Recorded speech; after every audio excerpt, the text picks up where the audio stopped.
I guess everyone is present here. So we should get started with the session. So before we get started, I would like to request Mr. Abhinav Rajkirti sir, Chairperson Civil Engineering Student Club NIT Patna, to grant us permission to proceed forward. Yes, Priyanshu, you can start. Thank you so much, sir. So, are you confused over how construction projects implemented? Wondering about the procedure of civil mega projects? So, CSE NIT Patna is here to provide you an excellent platform to answer your curiosity and enlighten about the civil engineering domain with the expert talk session with our esteemed guest speaker. So, hello everyone, a very warm good afternoon to one and all present here, honorable guest speaker, respected seniors, batchmates, and my juniors. I, Priyanshu, on behalf of Civil Engineering Student Club NIT Patna, pay a warm welcome to everyone in today's session. Welcome and thank you all for dialing in for this webinar today. Now, without any further ado, let me introduce you all to our esteemed guest speaker. It gives me an immense pleasure and honor to announce that today we have with us Mr. Sumit Kumar Sir as our esteemed guest speaker, who is certified from Chartered Institution of Arbitrators, London, UK, and also an ATP alumnus of batch 2003 to 2007 and is currently working as Assistant General Manager Contracts at GR Infra Projects Limited. With over 15 years of professional expertise and experience in contracts management and engineering in infrastructures, expressways, highways, railways, metros, buildings, and oil and gas sectors. Apart from this, he also worked in key managerial positions at top construction companies like Larsen and Turbo, Punch Lloyd, SL Infra, Soma Esolux, and many more for various government and private projects. And having clients like NHAI, DMRC, MOS, Reliance, and many more across India. So today he is going to share his valuable experience on the professional aspects of engineering and also a few glimpses of his college life and will help us to nurture our professional career path from real life examples. So without any further delay, let's start the session. Now I would like to call Utkarsh to continue with this session. Utkarsh, over to you. Thank you, Priyanshu. Greetings, everyone. This is Utkarsh Ravi from second year Civil Engineering Department, NIT Patna, and I welcome you all and our chief guest, Sumit Kumar sir, to have and we are glad to have a session with him. To start the session with, we have some questions. So the first question is, in any civil infrastructure, how does the process takes place? Like from need and tenders to its execution on the ground. So are you going to have all the questions first? Then should I answer or should I start? No, sir, we will continue one by one. Like I will ask one question and you can answer it. Like. So how many questions you have? Sir, currently we have 15 questions from us. Okay. And moreover, we have the questions from responses that will be asking later onwards. And within the meeting, if we get question on the chat box, then we can add it also, and then the interaction session will go on. Okay, great. So the first question, what you asked about the project, how it starts, how it develops, and what is the fate. So basically, very good afternoon to all the participants first. And thank you, Utkarsh, thank you, Priyanshu, and the whole team of the NIT.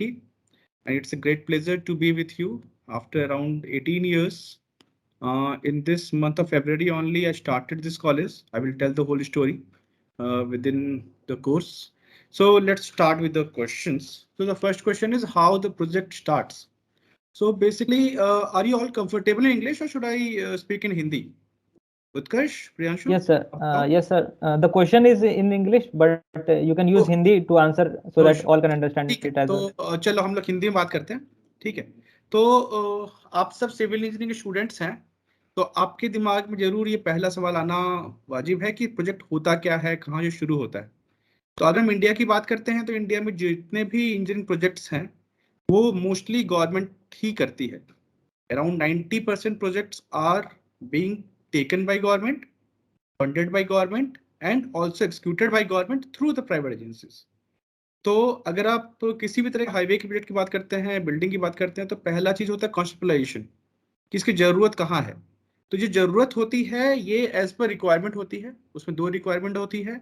एक requirement government की policies की होती है, जैसे अगर आप अभी जो हाईवेज आप देख रहे हैं उसकी पॉलिसीज गवर्नमेंट ने NHDP national highway development plan बनाया था 2007 में, जिसके अंतर्गत हम ये सारे हाईवे देख रहे हैं। रेलवेज की बात करते हैं तो 1950 से ही रेलवेज डेवलप होना स्टार्ट हो गया है, और बिल्डिंग्स तो समय समय पे जहां जैसी जरूरत पड़ती है वैसा होता है। तो first thing is alignment of the government for the project.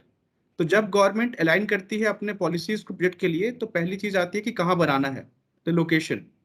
तो जब लोकेशन फाइनलाइज होता है, तो अगर बड़ा प्रोजेक्ट है लेट से हाईवे या रेलवेज का, तो वहां पे ट्रेवर्सिंग होती है। आपने इसे सर्वे किया होगा सेकेंड ईयर में, तो यू नीड कि कहाँ से कहाँ जाएगा, मतलब from the start to end.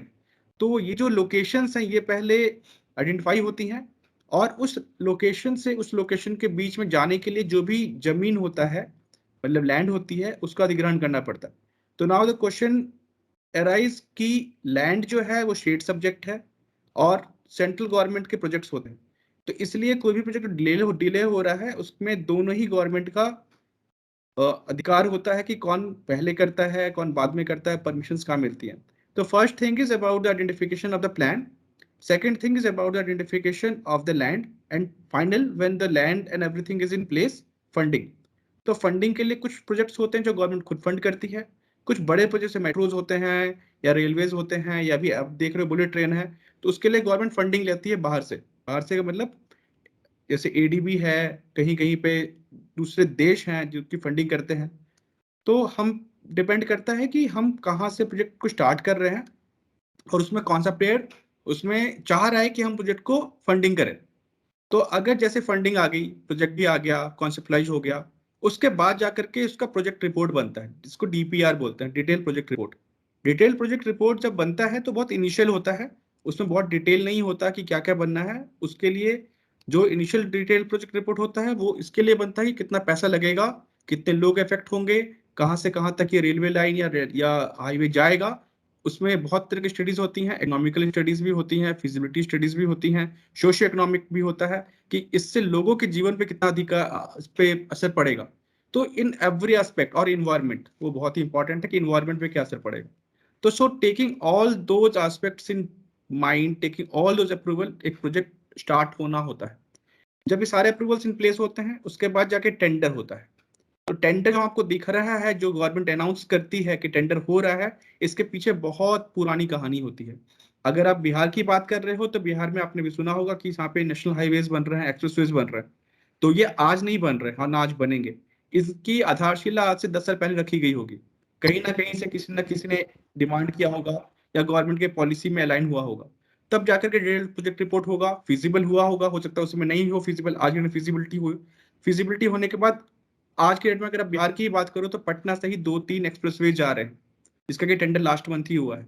तो वो एक्सप्रेसवेज बिहार को बहुत हद तक चेंज करने से दूसरे राज्य को चेंज किया है। मैं क्यों बिहार के लिए पार्टिकुलर हो रहा हूँ, क्योंकि मैं एनआईटी पटना से बात कर रहा हूँ, और you will be relating all those things. जो डेवलपमेंट्स अभी आज पटना में देख रहे हो, जब मैं था वो नहीं था। तो बट उस समय भी सब कुछ हो रहा था, ये होगा वो होगा। तो that all in conceptualisation phase. आज के डेट में एक्सक्यूशन फेज में आ रहे हैं। Now where the engineers are, engineers की जरूरत डीपीआर में भी पड़ती है, इंजीनियर्स की जरूरत एक्सक्यूशन में सबसे ज्यादा पड़ती है। ठीक है, तो I will tell you what is the phases, हम कहाँ पे इसको फिट करते हैं। तो अब मैं आपको बताया कि डीपीआर हो गया, टेंडर हो गया, टेंडर के बाद गवर्नमेंट ने टेंडर किया, कंडीशंस बनाई, बीओक्यू बनाया, एस्टिमेट बनाया, एक मोटा मोटा रफ सा उनका एस्टिमेट बना, जिसको कि हम प्रोजेक्ट कॉस्ट बोलते हैं, एस्टिमेटेड। उसके बाद टेंडर प्रक्रिया होती है, टेंडर प्रक्रिया में जितने भी प्राइवेट प्लेयर्स हैं जो कि एलिजिबल बिडर्स हैं, एलिजिबल का मतलब होता है अगर 100 करोड़ का प्रोजेक्ट है तो अराउंड उनका पास्ट एक्सपीरियंस 400 करोड़ का होना चाहिए, उन्होंने 4 प्रोजेक्ट से किए हो सिमिलर नेचर के, जिससे कि ये समझ में आया कि वो सिर्फ ऐसे ही बिड नहीं कर रही है, they are very much genuine and they can complete the project within the stipulated time. Timelines बहुत बड़ी चीज होती है किसी प्रोजेक्ट्स के लिए, क्योंकि अगर 2 साल का प्रोजेक्ट आप 4 साल में करोगे तो उसकी फिजिबिलिटी खत्म हो जाती है, in terms of use also, in terms of finances also. तो जब हम बिड करते हैं, let's say private companies bid करती हैं, तो उसमें वो अपना जो बेस्ट पॉसिबल रेट है वो कोट करती है। मतलब अगर गवर्नमेंट ने कहा कि हम 100 करोड़ प्रोजेक्ट बनाएंगे, तो प्राइवेट पार्टी उसको 100 से ज्यादा भी कर सकती है, कम भी कर सकती है। But the government goes with L1 concept.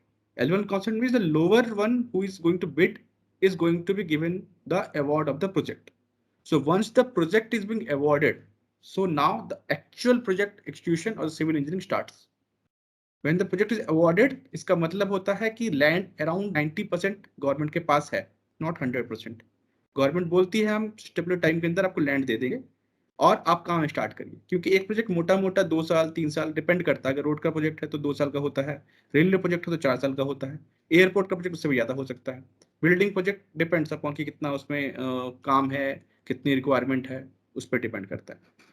तो जब प्रोजेक्ट स्टार्ट होता है तो क्या होता है उसमें, प्रोजेक्ट स्टार्ट में पहले जैसे आपने बोला, मैंने बताया कि 4 पार्टीज ने बिड किया, उसमें एक पार्टी को प्रोजेक्ट मिल गया L1 के हिसाब से. बट ये नहीं होता कि L1 जो है उसको स्पेसिफिकेशन चेंज करने हैं. Specifications, codes, standards all are same for all the participants in the tender process. तो जो भी पार्टी अगर 100 करोड़ के प्रोजेक्ट को 90 करोड़ में भी कह रही है मैं करूंगा, तो उसको भी वही स्टैंडर्ड्स को मेंटेन करना है जो कि 120 करोड़ वाले ने भरा था. इट ऑल डिपेंड्स आप कैसे करेंगे. You can't compromise on the quality of the project, on the quantity of the project, और ना ही आप उस प्रोजेक्ट को किसी भी तरीके से टाइम के बियॉन्ड ले जा सकते हैं. अगर आप लगाएंगे टाइम ज्यादा तो आपको पेनल्टी लगेगी. तो that are the conditions of contract, जहां पे कॉन्ट्रैक्ट पे होता है कि आपकी कंडीशंस आप पहले पढ़िए, BOQ पढ़िए, रेट पढ़िए, specification, IS codes, everything you should read. तो जब प्रोजेक्ट स्टार्ट होता है तो उसमें प्रोजेक्ट मॉनिटरिंग होती है. प्रोजेक्ट मॉनिटरिंग का मतलब होता है कि आपका मंथली बेसिस पे आपको प्रोजेक्ट को मॉनिटर करना पड़ता है, रिपोर्ट्स बनानी पड़ती है, फाइनेंशियल्स प्लस टेक्निकल्स पैरामीटर्स पे आपने कैसे काम करना है उसका वर्क प्रोग्राम बनाना पड़ता है. वर्क प्रोग्राम और फाइनेंशियल्स को आप चेक करते हैं हर एक मंथ, कहाँ पे लैग हो रहा है, कहाँ पे हमको और ज्यादा काम करने की जरूरत है. और once you complete a milestones, milestone का मतलब होता है 2 तरह के प्रोजेक्ट होते हैं. एक होता है लमसम प्रोजेक्ट, एक होता है आइटम रेट प्रोजेक्ट. लमसम का मतलब होता है आपको 100 रुपए में ये प्रोजेक्ट पूरा बनाना है. आप कैसे बनाएंगे, क्या करेंगे, आपके ऊपर है. आपने 10% प्रोजेक्ट कंप्लीट कर दिया, आप बिल कर दीजिए, गवर्नमेंट आपको पैसा दे देगी. इट डजंट डिपेंड कि आप वो 1 मंथ में कर रहे हैं या 2 मंथ में कर रहे हैं. ऑल्दो माइलस्टोन्स आर फिक्स्ड कि आपको इतने दिन के अंदर फर्स्ट माइलस्टोन कंप्लीट करना है. That are called lump sum projects. Next is item rate. Item rate का मतलब होता है आपके 100 आइटम है और आपको हर एक मंथ बिलिंग करनी है. तो 100 आइटम में अगर आप फर्स्ट मंथ में अपने 2 आइटम या 4 आइटम ही आपने काम किया और उसमें से आपने 10 रुपए का बिलिंग किया, आप उसको 1 मंथ में बिल करिए, आपको पैसा मिल जाएगा. Next month again the same process will happen. तो the type of projects are there. I will elaborate all those in further. तो मैं सिर्फ मोटा मोटा बता रहा हूँ प्रोजेक्ट होता कैसे. तो once you complete the project, let's say 2 साल का हो गया, 2 साल आपने कंप्लीट कर दिया, वेरी गुड. बट ऐसा बहुत जगह होता है कि हम टाइम प्रोजेक्ट नहीं कंप्लीट कर पाते ड्यू टू मेनी फैक्टर्स. उसमें हो सकता है कुछ प्रोजेक्ट गवर्नमेंट के हों एट्रीब्यूटेबल, या हो सकता है कि कुछ ऐसी चीजें हों जो कि आपने जिसको काम दिया है उसकी वजह से हो, या हो सकता है कि गवर्नमेंट एजेंसीज की वजह से प्रॉब्लम हो, या थर्ड पार्टी की प्रॉब्लम हो, या जैसे अभी कोविड आ गया था उसकी प्रॉब्लम हो. तो इनकी वजह से अगर लगता है गवर्नमेंट को कि आपका जो टाइम लैग हुआ है उसके लिए आप जिम्मेदार नहीं है, कोई और फैक्टर जिम्मेदार है, तो आपको एक्सटेंशन ऑफ टाइम देता है. अगर आप एक्सटेंशन ऑफ टाइम आपको मिल गया है तो आपको पेनल्टी नहीं लगेगी, इस तरह आप काम कर सकते हैं. बट अगेन कहीं भी टाइम, मान लीजिए आपको किसी काम के लिए 10 दिन का टाइम दिया गया और आप 11 दिन का टाइम लगाओगे तो आपको 1 दिन का खर्चा अलग करना पड़ेगा, at least for the fixed cost. अगर आपने ऑफिस भी लिया है या प्रोजेक्ट इंजीनियर्स हायर किए हैं तो 1 महीने अलग से लगेंगे. तो अगर आपने 90 रुपए सोचा था तो ऑब्वियसली बात है 90 रुपए में तो काम होगा नहीं, 95 में होगा. इसलिए we want that project should be completed within the time.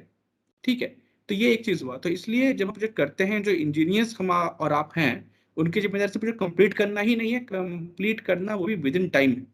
ठीक है. So once the project get completed, it gots a completion certificate, and after that there is a period called defect liability period और the maintenance in some projects.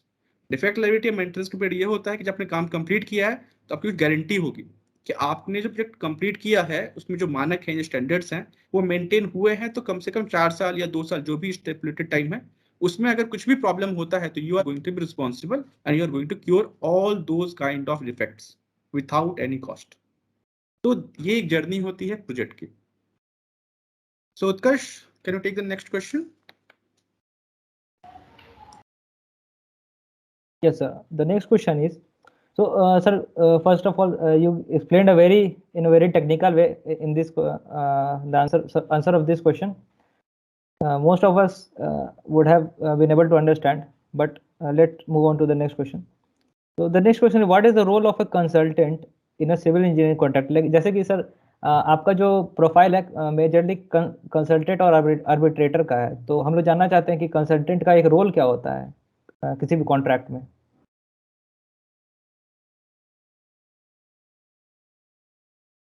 Consultant और arbitrator तो अलग अलग चीजें होती हैं।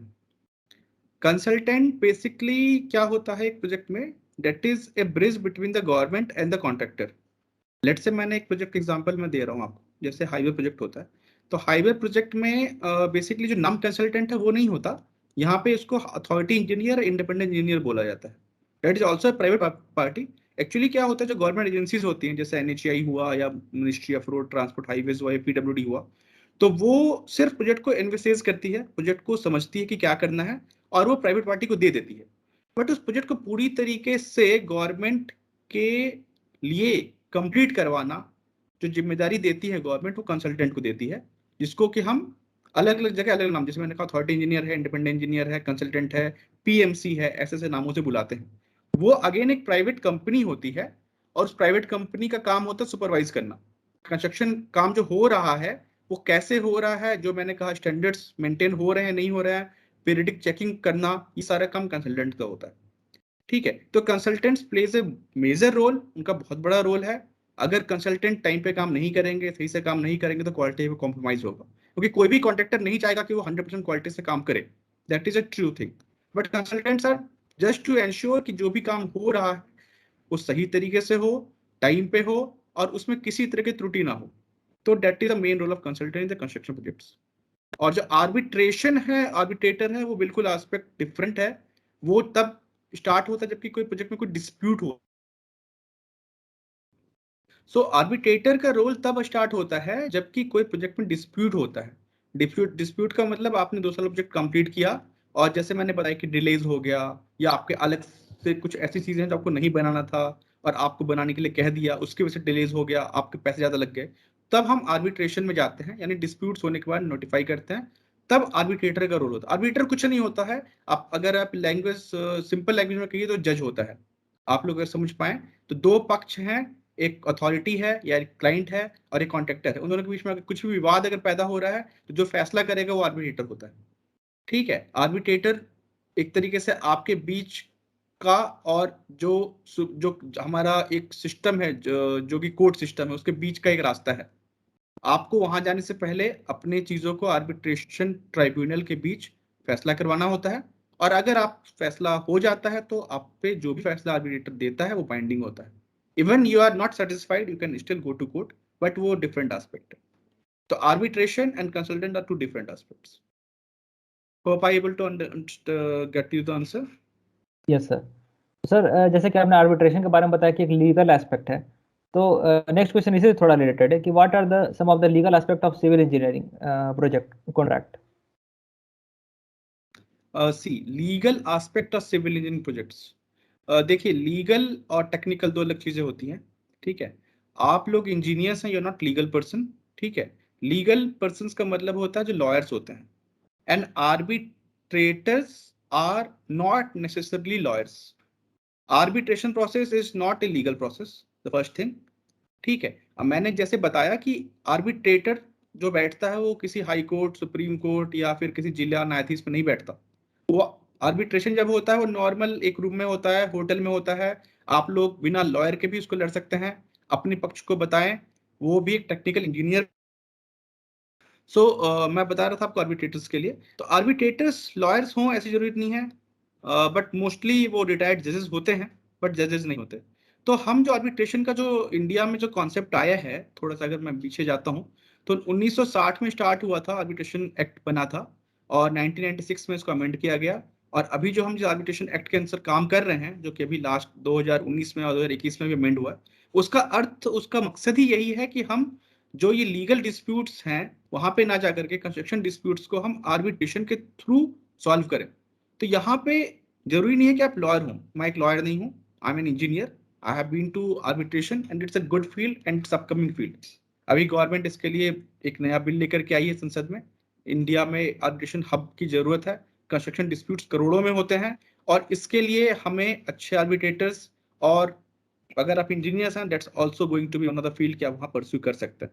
ठीक है, तो इसका कोई मतलब लीगल से नहीं है। कंस्ट्रक्शन लॉ इंडिया में बहुत कम पढ़ाया जाता है। कंस्ट्रक्शन लॉ जैसा कुछ भी नहीं है जिसको कि हम कह सके कि हाँ ये सीआरपीसी या आईपीसी में है। Construction law is more about कि जो भी हम काम कर रहे हैं वो कॉन्ट्रैक्ट्स के अंदर है नहीं। कॉन्ट्रैक्ट वर्ड्स मैंने बोला, कॉन्ट्रैक्ट का मतलब होता है जो भी आपके और क्लाइंट के बीच, मतलब कॉन्ट्रैक्टर क्लाइंट के बीच जो लिखा पढ़ी होती है, जो कागज साइन होता है, उसमें जो कुछ लिखा हुआ, that is a law for that specific project. हो सकता है कि ये एग्रीमेंट एक बिल्डिंग के लिए अलग हो, हाई स्पीड रेल के लिए अलग हो, हाईवे के लिए अलग हो, बिल्डिंग के लिए अलग हो, मेट्रो के सबके लिए अलग हो। इन सब के लिए स्टैंडर्ड्स होने चाहिए। स्टैंडर्ड्स बनाए हैं गवर्नमेंट ने इंटरनेशनल लेवल पे। फिडिक आपने नाम सुना होगा, FIDIC। फिडिक जो है वो फ्रांस गवर्नमेंट ने बनाया था, कुछ बुक्स बनाई थी जो कि अलग अलग टाइप के प्रोजेक्ट्स होते हैं, उनके लिए स्टैंडर्ड्स कंडीशन बनी थी। तो मोस्टली प्रोजेक्ट्स इन इंडिया भी फिडिक बेस्ड होते हैं। NHAI ने भी एक मॉडल बनाया है कॉन्ट्रैक्ट्स का जिसपे कि काम करता है पूरा भारत या पूरा हाईवे इंडस्ट्री, जिसको कि नीति आयोग ने एक स्टैंडर्ड EPC एग्रीमेंट्स बनाए हैं। तो हम सब उस पर काम करते हैं। तो जो स्टैंडर्ड्स हैं वो एक स्टैंडर्ड एक स्पेसिफिक प्रोजेक्ट के लिए नहीं है, कॉमन इंडिया के लिए है। बट हर एक प्रोजेक्ट अपने आप में कॉम्प्लेक्स होता है, उनकी रिक्वायरमेंट्स अलग होती हैं, उनका काम करने का तरीका अलग होता है, तो वहाँ स्पेशल कंडीशंस में बनाना पड़ता है। तो जब हम इन सबको मिला जुला कर एक कॉन्ट्रैक्ट कागज बनाते हैं तो उस प्रोजेक्ट का एक अलग कॉन्ट्रैक्ट डॉक्यूमेंट होता है। और ये जो आर्बिट्रेशन जिसकी मैं बात कर रहा हूँ, वो आर्बिट्रेशन के लिए जो लॉ बनता है वो उस प्रोजेक्ट का वो स्पेसिफिक डॉक्यूमेंट्स बनता है। वहाँ पे IPC या CRPC यूज होता है, जबकि वो चीज वहां से सॉल्व नहीं हो पाए। नेशनल जस्टिस की हम बात करते हैं तब वहां जाके आता है। मतलब अगर कुछ है जो कि कॉन्ट्रैक्ट आपके और मेरे बीच में हुआ है, एक नॉर्मल सा कॉन्ट्रैक्ट, वो सिर्फ मैं इसकी बात नहीं कर रहा, कंस्ट्रक्शन कॉन्ट्रैक्ट, कोई भी कॉन्ट्रैक्ट, जैसे कि मेरी इस मीटिंग के लिए आपसे एक रिलेशन में बात हुई कि मैं 3 बजे आऊंगा, मैं 3 बजे की जगह 3:15 पे आया, तो क्या मैं क्षमा योग्य हूँ? अगर आपने कहा कि नहीं सर, मैं और आप ठीक है 15 मिनट बाद आए, कोई प्रॉब्लम नहीं है, 3:20 तक आएंगे तो हम आपको कोई पेनल्टी नहीं करेंगे। बट अगर आप 3:30 के बजे आएंगे तो जितने लोग थे उनका टाइम आपने कुछ ना कुछ तरीके से प्रभावित किया है, तो आपको एक पार्टी देनी पड़ेगी। ठीक है, तो लेट्स इस तरह के कुछ भी कंडीशंस होती हैं, इसी तरह कंडीशंस हम कॉन्ट्रैक्ट में भी यूज करते हैं और हम कंस्ट्रक्शन में भी यूज करते हैं। जो भी कंडीशंस की वजह से किसी और पार्टी को प्रॉब्लम होती है या उसकी वजह से कंपनसेशन चाहिए उनको या किसी तरह से क्लेम चाहिए, तो हम इन चीजों को आर्बिट्रेशन ट्राइब्यूनल में या डिस्प्यूट रेजोल्यूशन के थ्रू हम ले जा सकते हैं। तो डिस्प्यूट रेजोल्यूशन को, यानी कि किसी तरह की झगड़ा जो कि कोर्ट तक ना जाए, क्योंकि कोर्ट बहुत लंबा टाइम लगाएगी, तो हम उसको पहले आर्बिट्रेशन के प्रोसेस ले जाते हैं। इवन आर्बिट्रेशन की आप बात करें तो आर्बिट्रेशन से पहले एक चीज और चीज होती है, कॉन्सिलिएशन कहते हैं। कॉन्सिलिएशन का मतलब होता है समझौता एक दूसरे के बीच। तो उसमें अगेन कोई आर्बिट्रेटर नहीं होता, दो ही पार्टी होती हैं, वो दोनों बैठ करके चीजों को समझती हैं। और जैसे आपने कहा कंसल्टेंट, कंसल्टेंट उसमें मीडिएट करता है, वो आपको समझाने की कोशिश करता है कि आप एक सेटलमेंट पे आ जाए। अगर वहां पे भी नहीं आप समझ पाते हैं कि हाँ हमारी बातें नहीं सुनी गई हैं, तो आप थर्ड पार्टी के पास जाते हैं जो कि न्यूट्रल होना चाहिए, दोनों पार्टी को उस पर भरोसा होना चाहिए, और वो जो भी फैसला करेगा वो आपकी बातें सुनेगा। With in A time period होता है। आज की डेट में अगर हम लेटेस्ट लॉज की बात करते हैं तो 1 साल के अंदर कोई भी आर्बिट्रेशन का केस कंप्लीट हो जाना चाहिए, नहीं तो वो अगेन सेम जो कोर्ट का चीज है वो हो जाता है कि 10 साल कोर्स चल रहा है। तो जो फर्स्ट और फोरमोस्ट रिक्वायरमेंट है आर्बिट्रेशन ट्राइब्यूनल्स की, आर्बिट्रेशन के थ्रू रेजोल्यूशन की, वो ये है कि स्पीड हो, फास्ट हो और न्यूट्रल हो। कोर्ट वाला जो फंदा है जो कंस्ट्रक्शन कंपनीज नहीं चाहती। I think many questions are there coming on chat also. So should we take now or should we take it further? We will take that at the end of session, sir. Yes. Yes. आप लोग chat पे questions डालते रहिए, कोई problem नहीं है। I will take every question, I will try. मेरे पास और भी क्वेश्चंस हैं जो कि आपके रजिस्ट्रेशन के थ्रू आए, I will also try to answer them also. Yeah please continue. Okay, sir. So next question is related to, sir, your journey till now. So can you brief your journey till now? What different roles you have worked upon? I will take this question further. I will make a elaborative statement. Next please. मैं इसके बारे में बताऊंगा, क्यों time लगेगा, तो पहले technical questions ले लेते हैं। Sure, sir.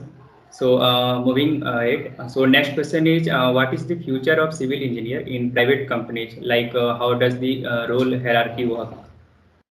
Okay. Future of civil engineer and hierarchy, they are two things. Future of civil engineer is very bright, or it should not be a question, I think. Why not? Because अगर आप सब लोग civil engineer हैं तो कुछ ना कुछ समझ करके आए होंगे। So the my first question is, आप में से कितने लोग हैं जो बाय चॉइस सिविल इंजीनियर्स हैं और कितने हैं जो बाय चांस सिविल इंजीनियर्स हैं? Utkarsh, can we have the polling here if it is possible? Yes, sir. Participants can raise their hand. First, who are here with the choice, means yes, I want to be a civil engineer, मुझे यही करना था जिंदगी में, मैं यही कर रहा हूँ। and beat you to hurt. I will also pull कि मेरे साथ क्या हुआ था.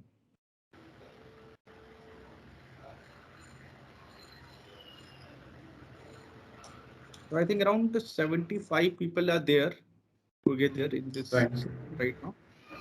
So I think how many, can you count it?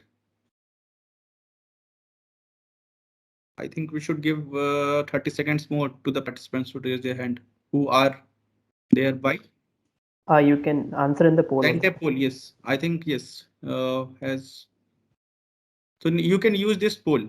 Civil engineering by choice or by chance?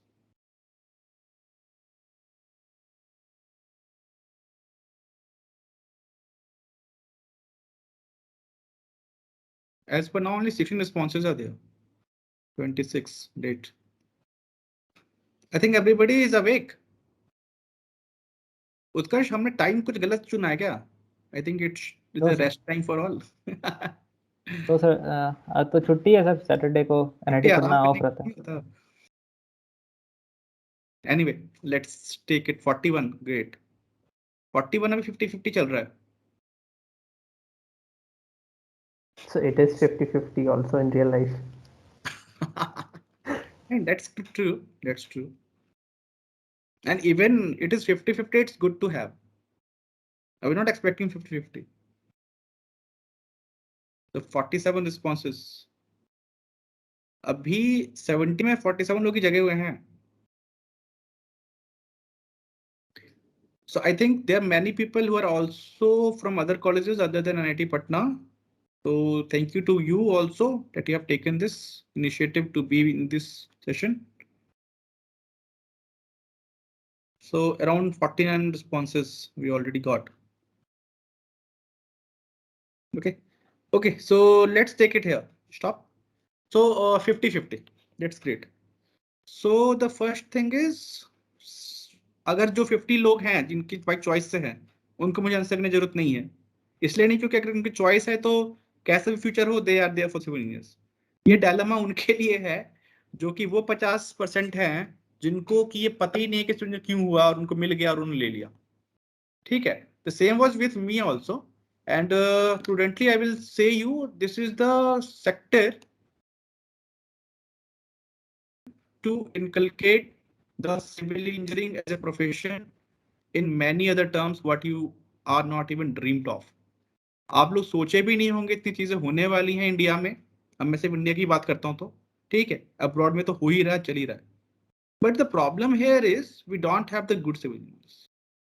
Problem ये नहीं कि सिविल इंजीनियर में जॉब्स नहीं है. मेरे पास I am with a big company और मुझे एचआर बोलता है कि सर आप रेफर करिए स्टूडेंट्स को या इंजीनियर्स को. We have the vacancies but I don't have the candidates. That is the true fact of India. And I will tell you why. आपको समझ में आया आपको 50% लोग ऐसे हैं जो कि सिविल इंजीनियरिंग सिर्फ कर रहे हैं. क्यों कर रहे हैं उन्हें पता नहीं है, इंथुजियाज्म नहीं है. और I think this session will going to help them most. तो क्या है कि सिविल इंजीनियर्स के बिना तो देश चल ही नहीं सकता. That is known to all. But problem है कि सिविल इंजीनियर्स लेना क्यों है जब आईटी है, कंप्यूटर साइंस है, मैकेनिकल है, मेटलर्जिकल है, स्पेस है, पता नहीं क्या क्या.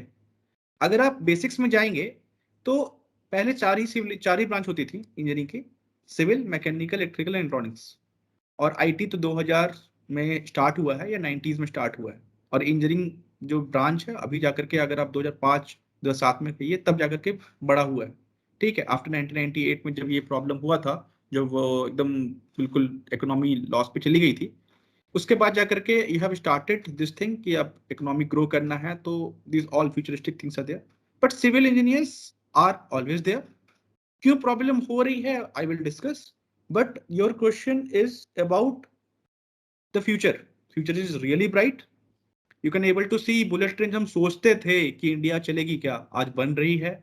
हम स्काई स्क्रैपर सोचते थे कि बनेगा. फ्लाईओवर्स पटना में कभी नहीं था. You can able to see the flyovers there. आप बिहार में हैं, बिहार में रोड्स कुछ नहीं था. You have seen the roads. Everything is there. और civil engineering all about believing. अगर आप बात करते हैं आईटी की, I will not going against IT. That is a great thing but you can able to see it. आज मैं जिस जर्नी के बाद आज आपके सामने खड़ा हूं, I'm able to see all those things which I have made a part of.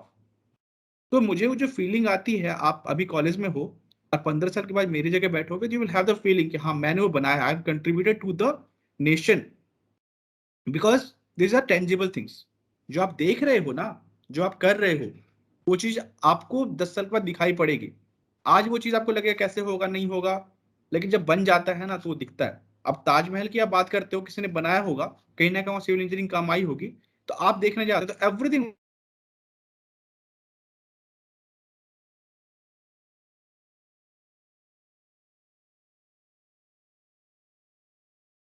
So civil engineering great है. सिविल इंजीनियरिंग का कोई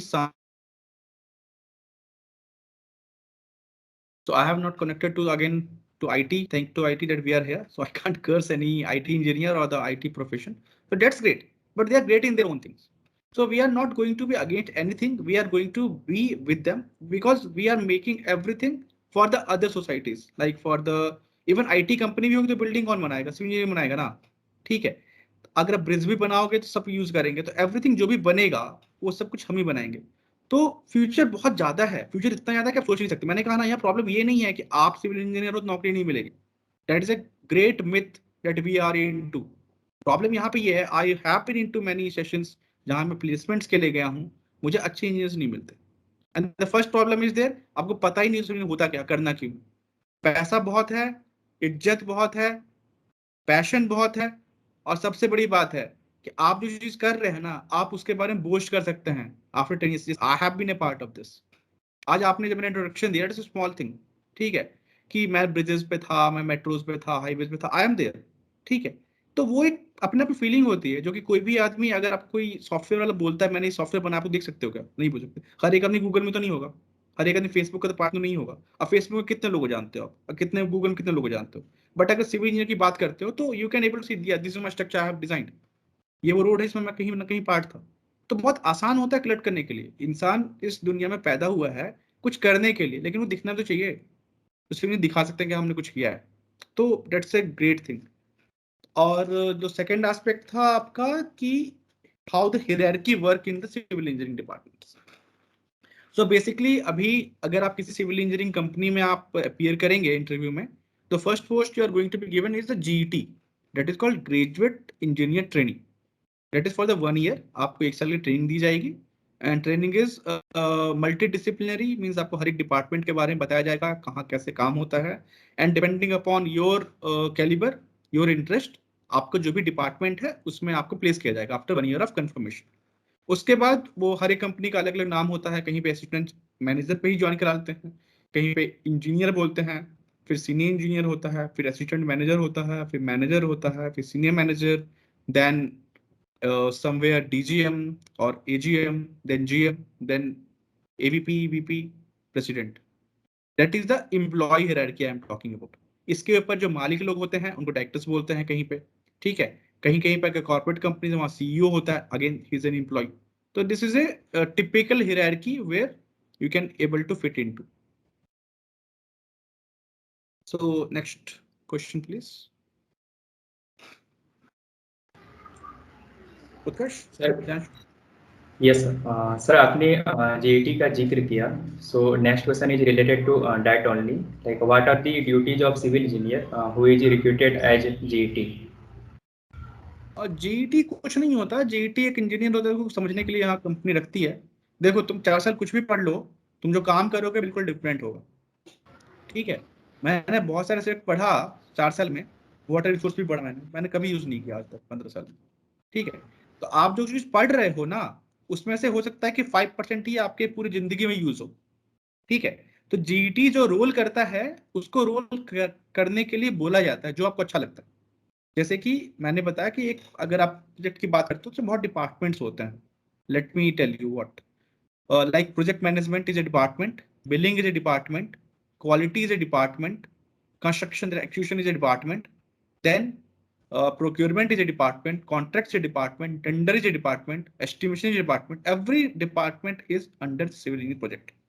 तो आपको हर एक डिपार्टमेंट, स्टोर से डिपार्टमेंट, आपको हर एक डिपार्टमेंट में थोड़ा थोड़ा दिन आपको बोला जाता है, आप काम करिए, सीखिए कैसे काम होता है, क्योंकि you are new to the company, you are new to the work culture of the company. कैसे ये कंपनी काम करती है, हमारे क्या स्टैंडर्ड्स हैं, हम कैसे प्रोजेक्ट को रन करते हैं, ये आपको ड्यूरिंग दिस ट्रेनिंग आपको बताया जाता है। You are under training. तो 1 साल का कहीं हर कंपनी पे डिपेंड करता है, कहीं 6 महीना, कहीं 8 महीना, कहीं 1 साल। तो वो जो पीरियड होता है वो just like you are going to attend all those small things. Not you are not going to be a superman in 1 year. तो आपको जो भी चीज समझाया जाएगा आप समझिए, एक प्रोजेक्ट रिपोर्ट बनानी पड़ेगी आपको 1 साल के बाद, then they will take again a internal review of your performance, then they will going to finalize you as a manager or a senior engineer, whatever the post they have in the department. So that is the basic way. Or now how is it recruited? So recruitment is more through the campus placements and yes also through the off campus. कहीं कहीं पे ऐसा भी होता है कि एक campus की जगह वो एक ही कैंपस में आकर के 4 कॉलेज को बुलाते हैं, तो डेट्स ऑल्सो ए पार्ट कि वहां भी कंपनी करती है। और उसके अलावा डायरेक्टली भी होता है, बट डायरेक्टली सिविल इंजीनियर्स के लिए again I am saying because the quality of the engineers from the good college are good, so companies used to prefer to go to colleges, otherwise they can also take it from the freshers also, so that is also called GET.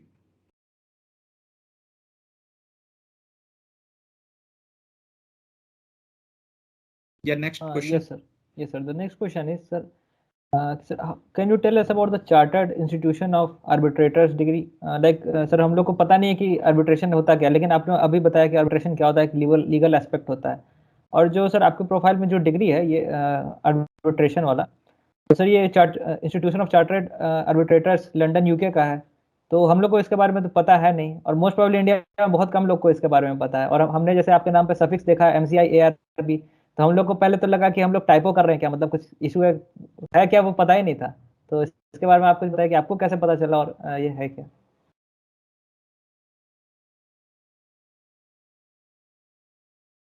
जब मैं college में था ना तब मेरे को नहीं पता था, जब मैं एलएनटी में था ना तब मेरे को नहीं पता था। सो आप लोग मेरी तरह ही, ठीक है। इंडिया में सिर्फ मेरे ख्याल से 100 से ज्यादा लोग होंगे भी नहीं इनको MCIRB होगा, ठीक है। सो इट्स अगेन सी, मैंने कहा ना इंडिया बहुत चीजों में बहुत पीछे है। अगर हम डिस्प्यूट की बात करते हैं, हम डिस्प्यूट बहुत करते हैं। India is the first country where you can able to be like लड़ाई कर लो, तुम आ जाओ मैं आ जाओ लड़ लेते हैं।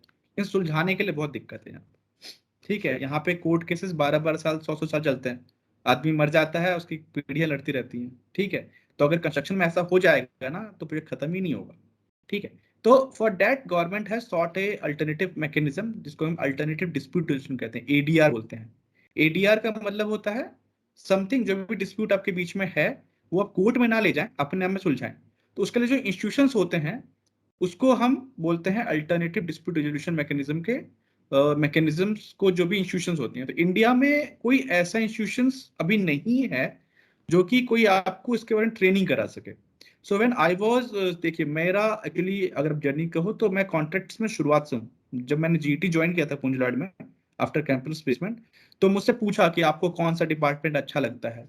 तो मुझे पढ़ना लिखना थोड़ा सा पसंद था, तो मैंने कहा sir contracts is a thing.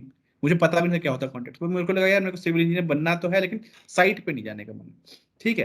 कोई पढ़ने लिखने का काम हो तो ठीक है। तो फॉर्चुनेटली जो मेरे फर्स्ट बॉस थे, ही इज एन इंग्लिशमैन।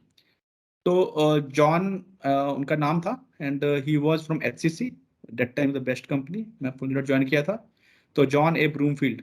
सो मैंने उनके अंदर में काम शुरू किया करना, तो काफी कुछ सीखा। बट इंडिया में अभी भी अनफॉर्चुनेटली कोई भी ऐसे इंस्टीट्यूशन नहीं है जो कि आपको आर्बिट्रेशन के बारे में स्पेसिफाइड उसे समझाता है। मैं जब बहुत प्रोजेक्ट्स में काम किया तो मैंने डिस्प्यूट सॉल्यूशन में काम किया, बट मेरे पास कोई डिग्री नहीं थी और ना मैं लॉयर बनना चाहता था, ठीक है। Law is all different thing. लोगों को लगता है कि लीगल एस्पेक्ट्स और सिविल इंजीनियरिंग होता है, लेकिन मैंने कहा ना कंस्ट्रक्शन लॉ जैसा कुछ भी नहीं। I have been to many forums, I have even advocated कि होना चाहिए। IIT दिल्ली ने स्टार्ट करने की कोशिश भी की थी, बट कुछ हुआ नहीं, ठीक है। ICADR नाम का एक चीज था, international centre for alternative dispute resolution, जिसको रिजॉल्व कर दिया गया है। अभी उसके लिए एक नया अभी बिल आया है संसद में, अगर हो जाएगा तो फिर गवर्नमेंट है, but it will take time. But world में ऐसा नहीं था, हर एक लोग इंडिया के जैसे धीरे धीरे काम नहीं कर रहे। बहुत सारे ऐसे इंस्टीट्यूशंस हैं, SIAC है, सिंगापुर है, ठीक है, और जिसमें लंदन की बात करो CIRB है। ये लोग एक फ्रेमवर्क के रूप में काम करते हैं, और ये लोग अब जैसे कि आज की डेट में आप बात करते हो तो यंग फेलोज को भी इनरोल करते हैं CIRB में। आप लोग भी इनरोल हो सकते हो, स्टूडेंट मेंबरशिप ले सकते हो, ठीक है। कुछ फीस लगती है उसमें, but that is good to have. Good to have क्या है, आप समझो ना कि इंडिया में ये इंडस्ट्री आज के टाइम में $1 ट्रिलियन इंडस्ट्री है, ठीक है। तो जहां पे क्या ट्रिलियंस खर्चा हो रहा है, मिलियंस भी नहीं, बिलियंस भी नहीं, तो डिस्प्यूट तो होगा ही होगा ना। जो डिस्प्यूट होगा तो आपको तरीका आना चाहिए कि आप कैसे उनको प्रिजर्व, कैसे आप उनको परस्यू करते हैं। तो आपके पास एक एकेडमिक डिग्री जो अभी आप कर रहे हो वो एक इंजीनियरिंग की है, बट जो इंजीनियर्स हैं वो सिर्फ इंजीनियर्स के लिए नहीं है कि वो सिविल इंजीनियरिंग काम करेंगे।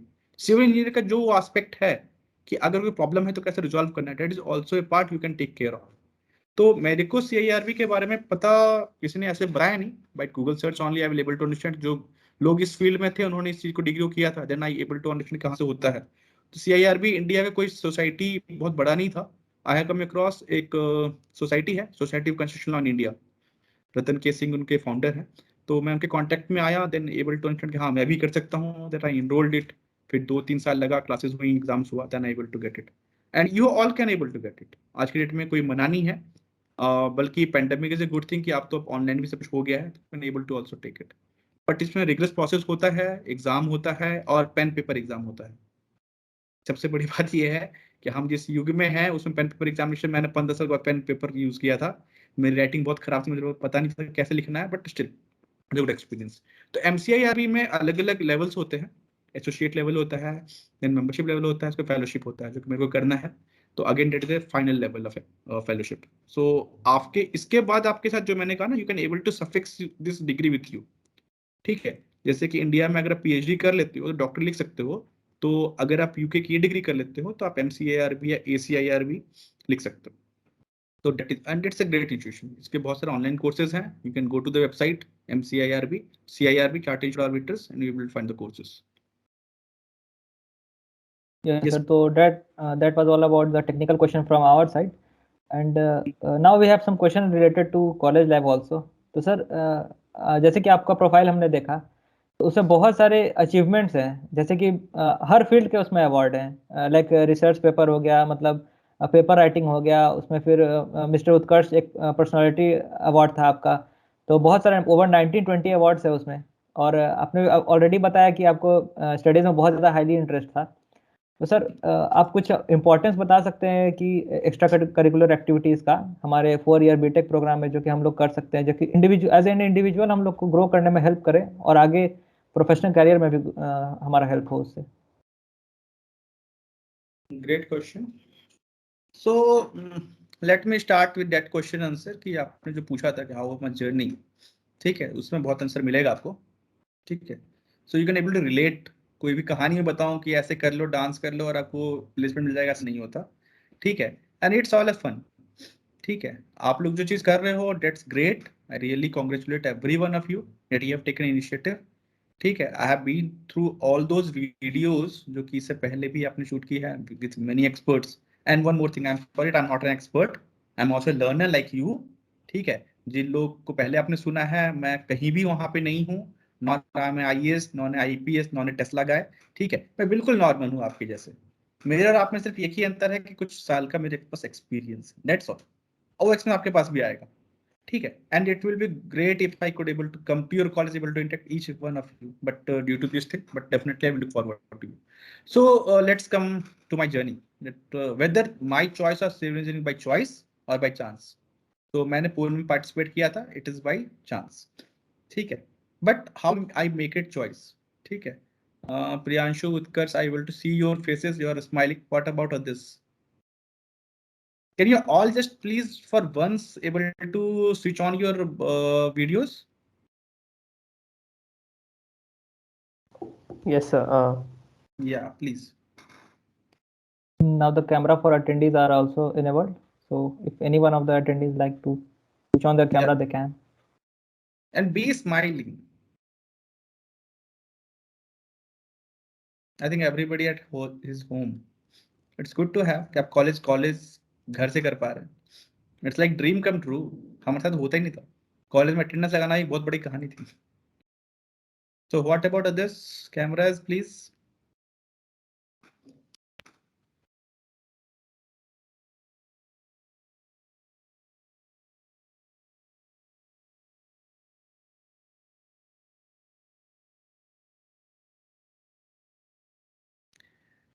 Okay, guys.